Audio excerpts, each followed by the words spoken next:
Fue escritor, teólogo, compositor, reformador y probablemente la figura religiosa más conocida del siglo XVI. Su nombre, Martín Lutero. Fue apreciado por las multitudes alemanas y rechazado por las autoridades de la Iglesia romana. Hijo de un minero rico que explotaba cobre, llegó tal vez a ser el principal motivador del más grande de los períodos religiosos, sociales y políticos de la historia europea, la Reforma.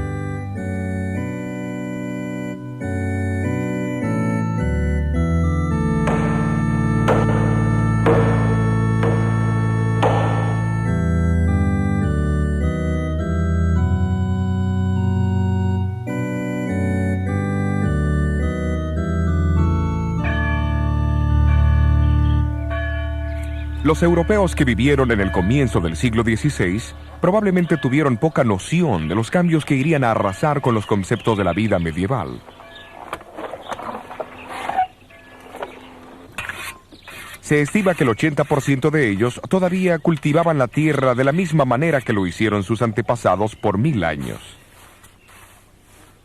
No obstante, delante de ellos aparecían señales que denotaban que un cambio era inminente. El invento de la imprenta por Johann Gutenberg, la elaboración del papel y el espíritu general de investigación fueron impulsados por el Renacimiento.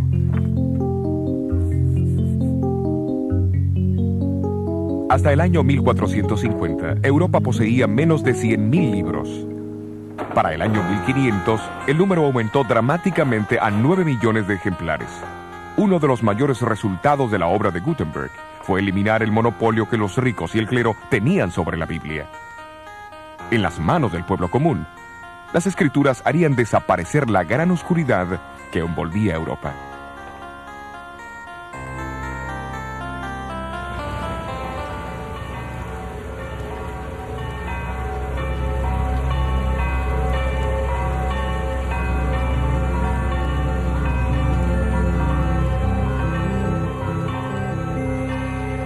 Elevándose por encima de reyes y súbditos, se encontraba la iglesia medieval. La misma era el centro de influencia en cada aldea, ciudad y corte en el cristianismo. Sin embargo, a pesar de todo el dominio que ejercían los individuos, había algo impropio en ese sistema político-religioso.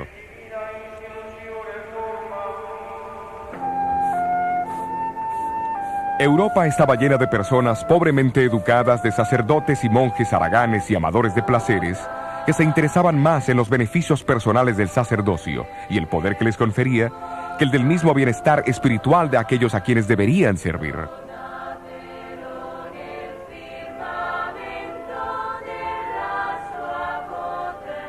Los obispos y abades competían con los reyes en la suntuosidad de sus residencias. Los obispados, o sea la región que el obispo controlaba, eran vendidos al mejor postor. De hecho, la vida de muchos clérigos había llegado a ser una afrenta para la religión. Se le enseñaba a la gente que si se confesaban regularmente ante un sacerdote, pagaban sus diezmos y ofrendas, asistían a la misa, participaban de un peregrinaje hacia el santuario del santo más celebrado o realizaban algún acto de mortificación corporal. La salvación estaba asegurada. Ya en el siglo XVI, la Iglesia se había desviado de la simplicidad, de la pobreza y del poder espiritual de sus raíces. ¿Cómo ocurrió semejante cambio? Los primeros cristianos compartieron las buenas nuevas de la vida, la muerte, la resurrección y la ascensión de Jesucristo por todo el Imperio Romano.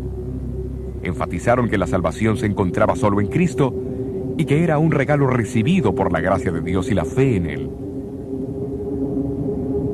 Aquellos que respondían al llamado se unían a su iglesia, pero esa iglesia muy pronto estaría como una fortaleza sitiada.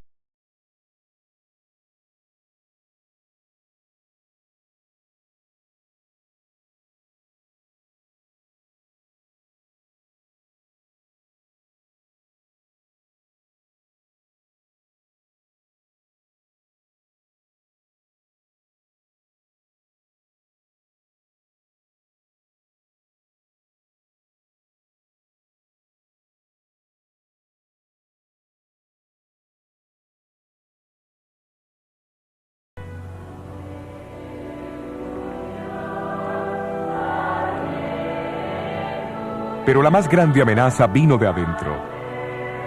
En el libro de los Hechos encontramos al apóstol Pablo advirtiendo a los obispos y ancianos que de en medio de ellos saldrían hombres que distorsionarían la verdad para conseguir adeptos. En la segunda carta a los tesalonicenses, alertó a la iglesia de la futura rebelión interna que revelaría lo que llamó el hombre de pecado, que se opondría y se exaltaría sobre todo lo que se llama Dios y es objeto de culto.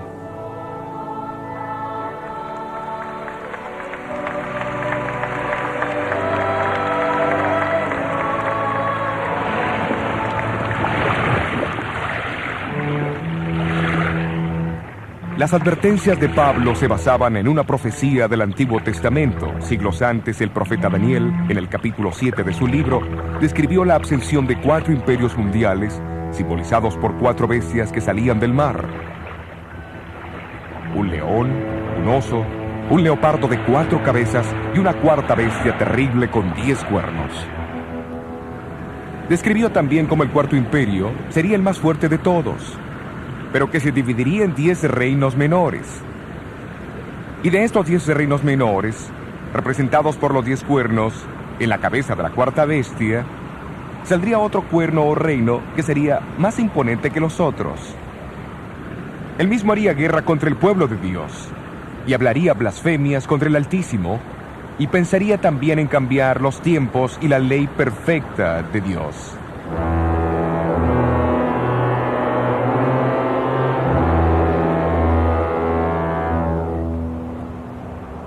El comentario sistemático más antiguo sobre el libro de Daniel fue escrito por Hipólito, un brillante erudito del siglo III. Él fue uno de los que identificaron a Roma como el cuarto gran imperio de la profecía de Daniel. Hipólito predijo que la caída de Roma sería el próximo gran evento mundial, seguido por la aparición del Anticristo. Desde el segundo siglo encontramos a los cristianos orando por la continuidad del Imperio Romano para que se postergase la aparición del temible Anticristo. De acuerdo a la predicción, este poder surgió de en medio del Imperio Romano. Entre todos los obispos nombrados como líderes de la Iglesia en diferentes regiones, el obispo de Roma gradualmente asumió el papel principal. El pastor de Roma, la reina de las ciudades, llegó a ser el rey de los obispos.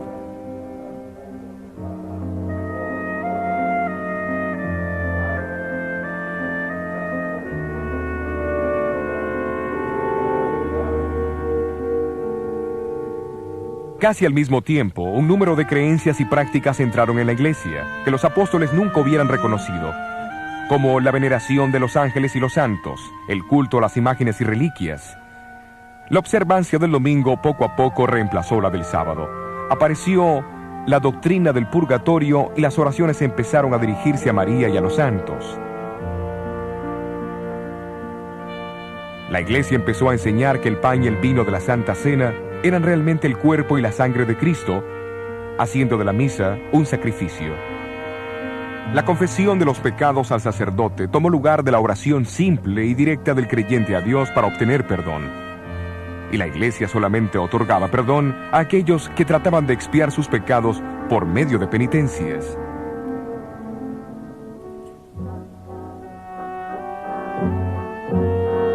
Por obsequios y servicios rendidos a la iglesia o por buenas dádivas, el Papa y sus obispos proveían lo que llamaban indulgencias. Estas podían acortar y aún cancelar el sufrimiento de los pecadores en el fuego del purgatorio. Negando la gran verdad bíblica de la salvación por la fe, la iglesia distribuyó los méritos de Cristo, los de la Virgen María y los santos, dando garantías escritas que eximían de los dolores del purgatorio. Podía comprarse de un obispo la absolución de años de castigo en el purgatorio al reparar una iglesia, construir un puente o cercar un bosque, así como el recitar cierto número de plegarias o el hacer un peregrinaje para ver las reliquias de los santos.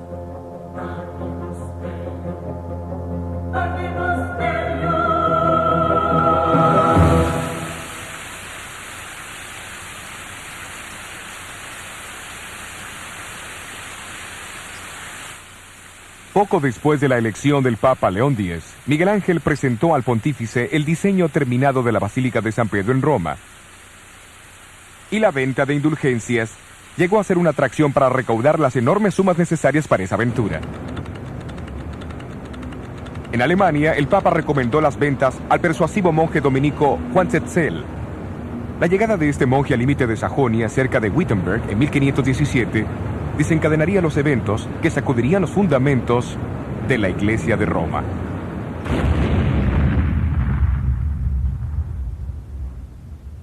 La Iglesia del siglo XVI se había apartado de la verdadera fe y necesitaba desesperadamente una reforma. Pero esto requería un individuo de valor para enfrentarse a la organización eclesiástica más poderosa que en el mundo haya conocido. Martín Lutero era el hombre que se necesitaba.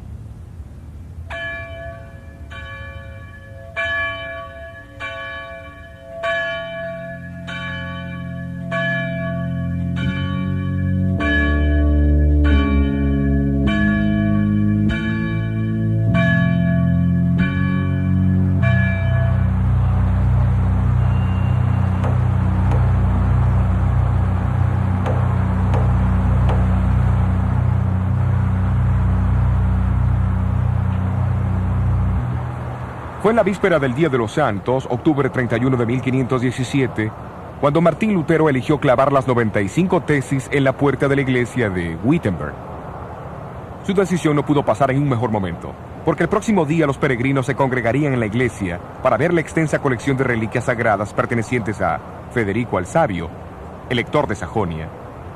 En exhibición, había un fragmento de madera que se decía ser el arca de Noé, un poco de hollín del horno ardiente de Babilonia, un pedazo de madera de la cuna de Cristo, pan de la última cena del Señor, una ramita de la zarza ardiente de Moisés y más de 19,000 huesos santos.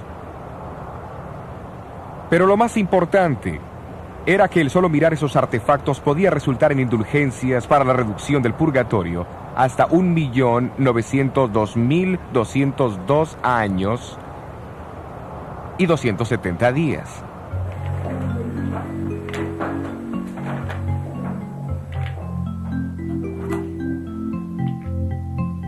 Aunque la intención de Lutero solo había sido usar su tesis para debate académico, él no pensó en la invención de la imprenta de Gutenberg. Al cabo de 2 semanas, su tesis en contra de las indulgencias y la proclamación del poder papal se leyeron por toda Alemania. En pocos meses, todos los cristianos conocían sus escritos.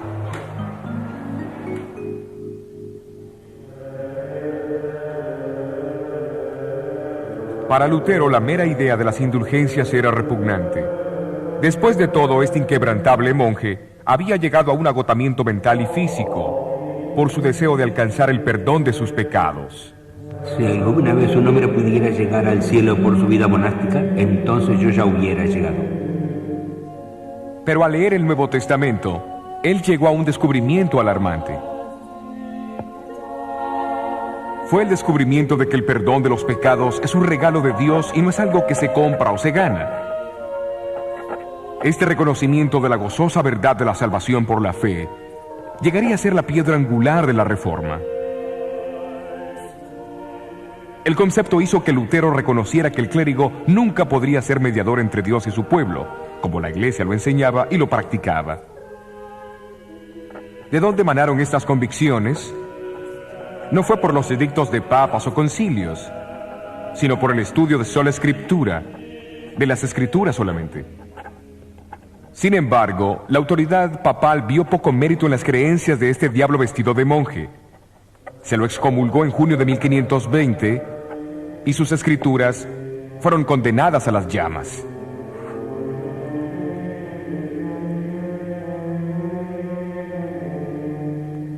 Fue en ese tiempo que Lutero enfocó su estudio de las escrituras en las profecías de Jesús, Daniel, Pablo y Juan, en relación con el surgimiento del anticristo.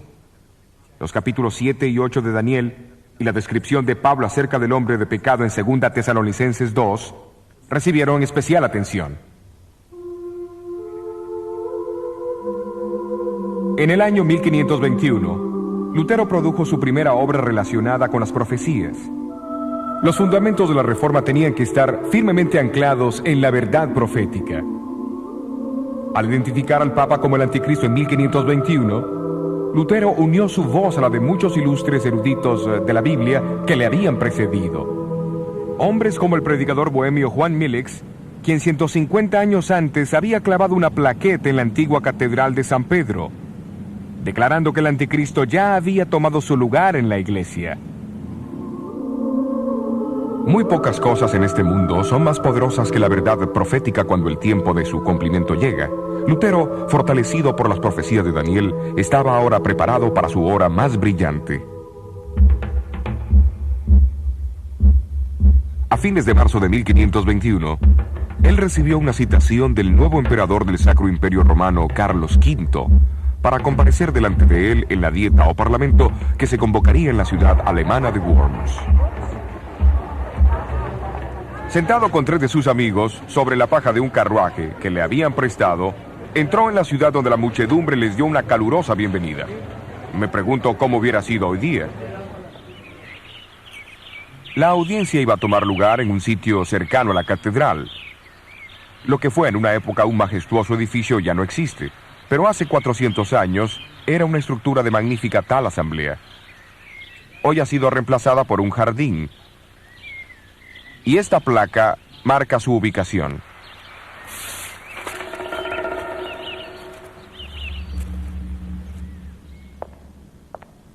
Nunca antes, en ninguna época, había comparecido un humilde monje ante tantos reyes, príncipes, nobles, diputados, embajadores, varones, señores de la realeza, obispos y prelados de la iglesia. Lutero no tenía nada más que lo sostuviera que su fe en Cristo y en las Escrituras. Cuando se le pidió que se retractara de sus escritos, pronunció las palabras que sacudirían al mundo. Menos que esté convencido por la razón y las Escrituras, yo no acepto las autoridades de papas y concilios, porque ellos se contradicen. Mi conciencia está cautivada por la palabra de Dios. Yo no puedo, ni quiero retratarme en nada, porque ir en contra de la conciencia no es correcto, ni prudente. Esta es mi posición. No puedo cambiar. Dios, ayúdame. Amén. Un monje solitario en contra de la antigua y casi universal opinión de la raza humana. Pero esa conciencia, cautivada por la palabra de Dios, yace en el corazón de la reforma de la Iglesia. Es notable que en la dieta de Worms, Lutero no fue acusado de enseñar una nueva herejía, sino de apoyar las opiniones de otros que vinieron antes que él. Entre ellos estaba el estudiante inglés Juan Wycliffe, que fue llamado la estrella matutina de la Reforma.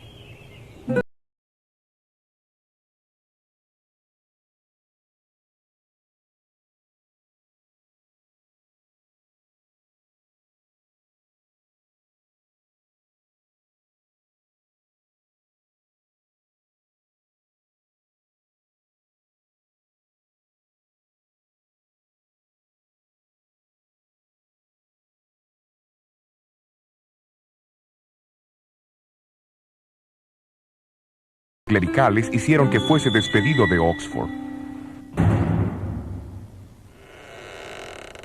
Para sorpresa de los obispos ingleses, esto no disminuyó su influencia. Como rector aquí en Lutterworth, en Leicestershire, siguió invitando al obispo, al clero y a la nobleza para reformar la iglesia. La mayor contribución de Wycliffe fue tal vez la supervisión de la primera traducción de la Biblia en inglés. Esto echó el fundamento de la reforma que siguió y encendió una luz en Inglaterra que jamás se apagaría.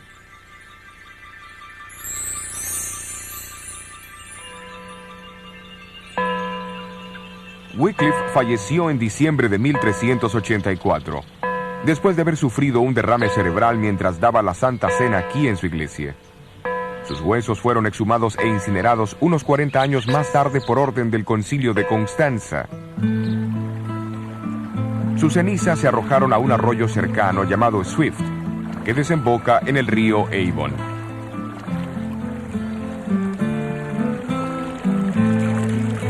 El río Avon al Severn, del Severn hacia el mar, como la obra de Wycliffe, las aguas se extenderán.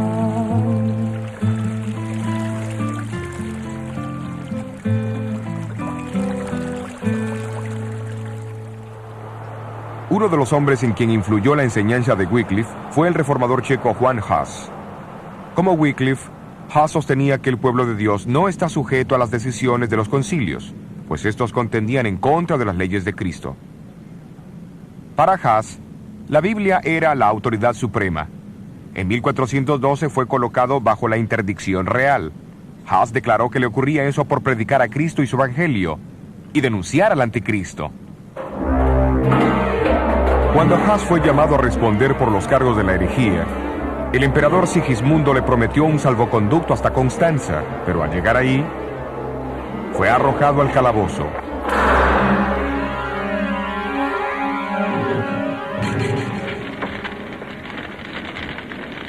El mismo concilio de Constanza que había ordenado la exhumación de los restos de Wycliffe, condenó a Hus a la hoguera el 6 de julio de 1415. En todas las edades, Dios dispuso de fieles testigos de las verdades del Evangelio. Aunque ellos no siempre percibían esas verdades claramente o sin errores, amaban a Dios y a su palabra, y habían seguido la verdad como ellos la entendían. El profeta Daniel usó imágenes literarias de una bestia y de cuernos para profetizar el surgimiento y la obra del gran sistema religioso apóstata que perseguiría a la minoría de los fieles de Dios. Y en el capítulo 12 de Apocalipsis, el apóstol Juan también usó símbolos para describir la experiencia del pueblo de Dios en las manos de este poder. Él habla de un terrible conflicto entre un gran dragón rojo y una hermosa mujer y su descendencia. El dragón es identificado como aquella antigua serpiente llamado Diablo y Satanás, que engañó al mundo entero. La hermosa mujer representa la fiel iglesia de Dios. El comienzo de este conflicto se describe en Génesis capítulo 3. Dios dijo a la serpiente que él pondría enemistad entre ella y la mujer, y entre su simiente y la de ella. Ahora en Apocalipsis 12, Juan ve la continuación de esta guerra de odio entre la serpiente, el dragón y la mujer. Él describe a la mujer como vestida del sol, la luna debajo de sus pies y sobre su cabeza una corona de 12 estrellas. Se la retrata como esperando ansiosamente el nacimiento de Jesús. El dragón también espera este nacimiento. Cuando se frustran sus intentos en contra del niño varón, él se vuelve contra la mujer o la iglesia. Sus ataques son similares a los que lanzó contra Jesús. Primero con persecución y muerte, y luego a través del sistema religioso apóstata que enterró la verdad de Dios bajo tradiciones. Pero el revelador no nos deja lamentar los sufrimientos de los descendientes de la mujer. Él explica cómo Dios preservaría a su iglesia en áreas poco habitadas, simbolizadas por el desierto. Ambos, Daniel y Juan, previnieron la persecución del pueblo de Dios por el mismo periodo de tiempo. En el caso de Daniel, un tiempo, tiempos y mitad de un tiempo, o 1260 días.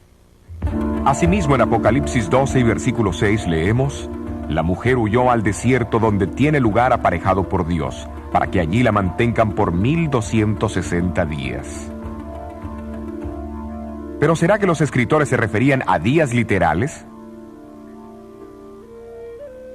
Por más de 2000 años, los estudiosos de la Biblia han identificado el principio de día por año.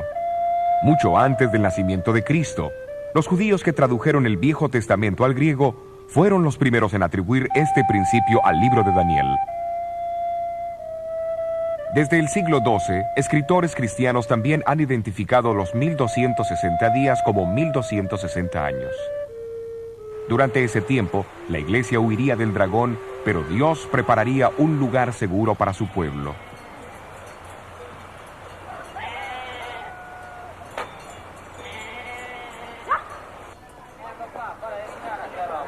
Uno de esos lugares donde las verdades del Nuevo Testamento fueron preservadas del creciente poder del obispo de Roma fue en el norte de Italia. Al final del siglo IV, el obispo de Milán, Ambrosio, proclamó una teología evangélica que es difícil de separar de aquella redescubierta por la fe protestante 1000 años más tarde. Aquí en estas llanuras y montañas, al oeste de Milán, fieles testigos todavía atesoraban las doctrinas de la Iglesia Apostólica y denunciaban las crecientes supersticiones y perversiones en la Iglesia. Claudio, obispo de Turín, quien es con frecuencia llamado el protestante del siglo IX, también sostuvo la autoridad de las Escrituras.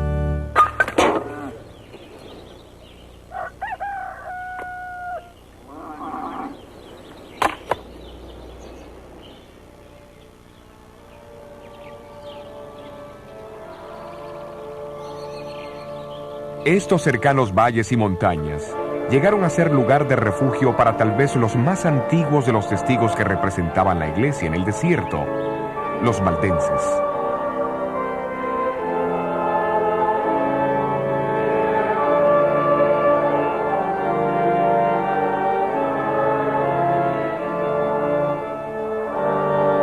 Su devoción y perseverancia llenan algunas de las páginas más brillantes de la historia de la iglesia.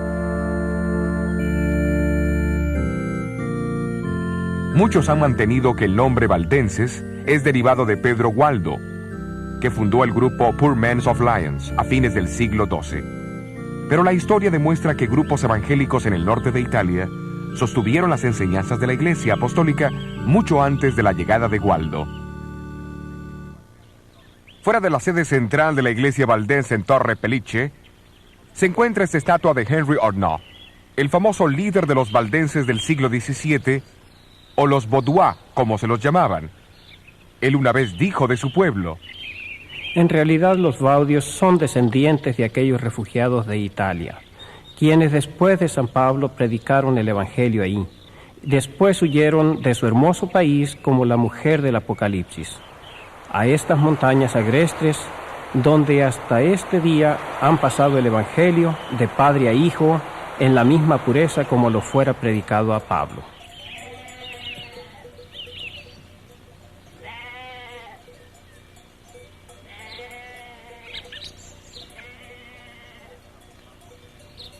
Los historiadores han afirmado que en la ingeniería más avanzada podría haber adaptado estos valles de una mejor manera para el propósito de ofrecer refugio para los fugitivos.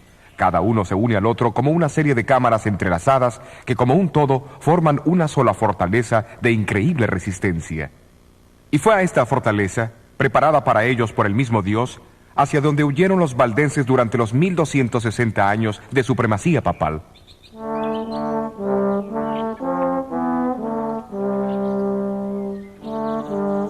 En el corazón de estas montañas está situada la región más importante de todos sus valles, el Pra del Torno. A este valle, bañado por el río Angroña y rodeado de maizales, pastizales, árboles frutales y enormes castaños, volvían los valdenses, cuando eran atacados por sus enemigos. Fue aquí también donde fueron entrenados sus misioneros, en el colegio de Barbes. La Biblia era su único libro de texto. En los siglos anteriores a la invención de la imprenta, memorizaban evangelios enteros y muchas de las epístolas.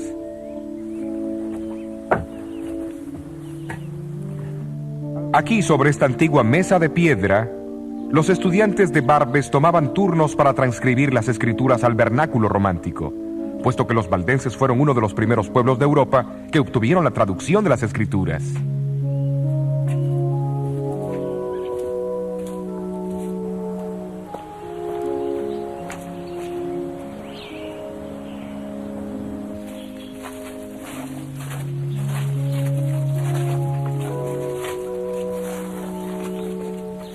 Más tarde, disfrazados de buhoneros, los valdenses viajaban por Europa central y meridional, ocultando las copias del Nuevo Testamento en sus vestimentas. Les era posible dejar más que simples conveniencias materiales a sus clientes. Mientras los valdenses crecían en el número y en influencia, la Iglesia de Roma comenzó a inquietarse enormemente. La misma reconoció que si se permitía que este movimiento se expandiera, lograría superar todo lo que a Roma le había llevado siglos para alcanzar. A comienzos del siglo XIV comenzó la terrible furia de los inquisidores papales. Los sencillos y pacíficos valdenses llegaron a formar parte de la Iglesia del Desierto, como Juan el Revelador había predicho.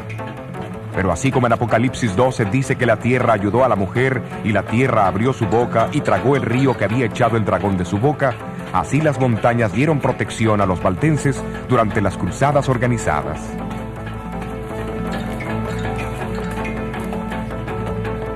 Los densos bosques, las aparentemente inexpugnables cadenas montañosas y la misma lejanía de sus valles sirvieron como sus únicas defensas. Cuando sus villas e iglesias fueron poco a poco destruidas, las muchas cuevas entre las rocas vinieron a ser sus casas y catedrales. Esta cueva se encuentra en el Valle de Angroña, no muy lejos del Prat del Torno. Es conocida como la Iglesia de la Cueva y no es muy difícil ver por qué los enemigos de los valdenses tenían dificultades para encontrar los escondrijos.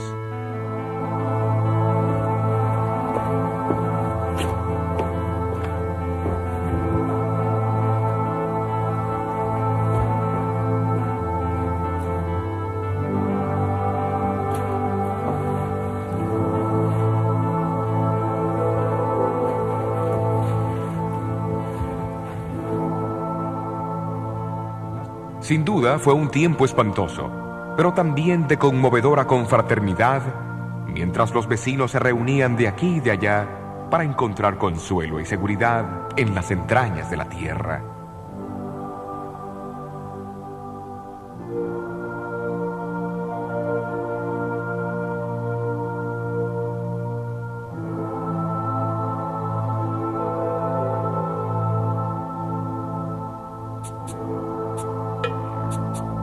En 1487, apenas 4 años después del nacimiento de Lutero, el Papa Inocente VIII determinó purgar los valles de sus habitantes, prometiendo la remisión de todos sus pecados a aquellos que se unieran a la cruzada.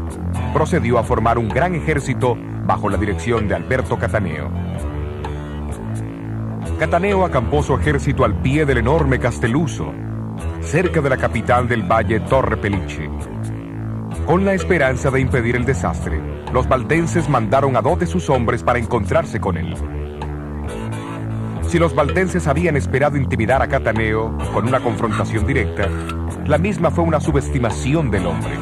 Dividiendo sus fuerzas en 2 frentes, Cataneo dirigió una compañía hacia el valle Pellice, atacando los pueblos de Vilaro y Bobbio y forzando a sus habitantes a huir a las montañas.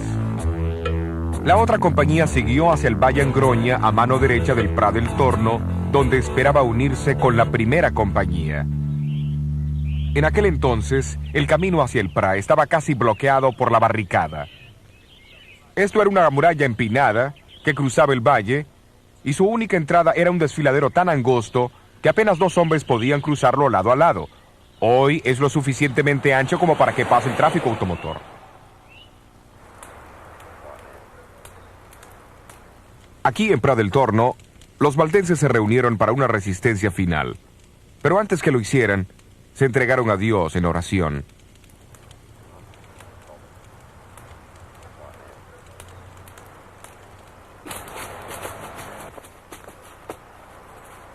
¿Enviaría Dios a su ángel para bloquear el camino del invasor? ¿O extinguiría la llama vacilante de la verdad de Dios para siempre?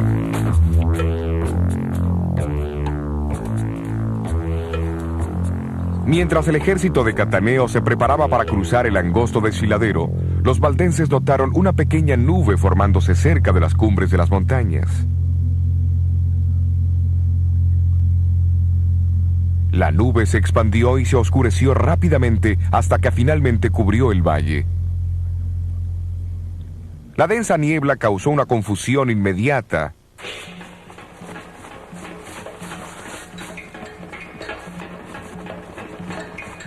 Sacando ventaja de los cambios de condiciones, los valdenses escalaron los senderos secretos sobre los invasores y comenzaron a arrojar grandes rocas sobre los soldados.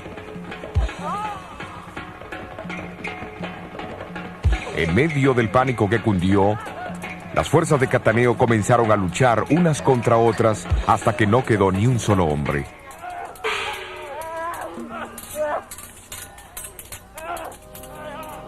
En 1530, las noticias de la reforma que se extendían por Alemania, Suiza y Francia llegaron a la gente de los valles valdenses.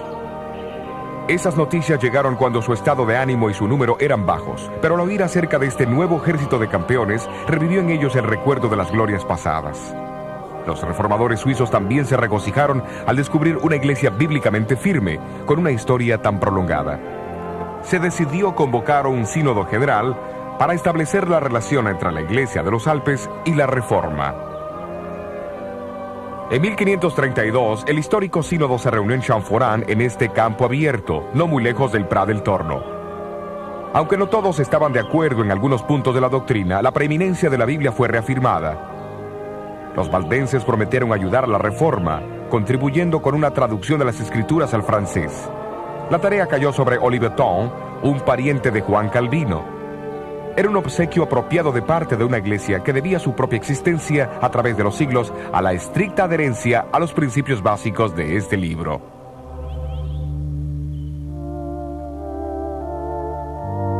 Trágicamente, las persecuciones a los valdenses no cesaron con la Reforma. En realidad, se intensificaron en los años que siguieron, llegando a su culminación en el siglo XVII. El tiempo se ha encargado de cicatrizar las heridas de la gran masacre de la Pascua de 1655. Sin embargo, el recuerdo está indeleblemente grabado en las mismas rocas y grietas del imponente Castelluso.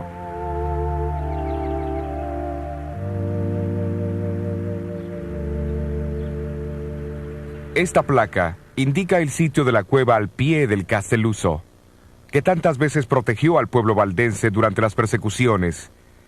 Y a fines de abril de 1655, el pueblo de los valles huyó a su refugio una vez más. Pero esta vez fueron descubiertos. Uno por uno, hombres, mujeres y niños fueron arrastrados de sus profundidades y arrojados al terrible precipicio.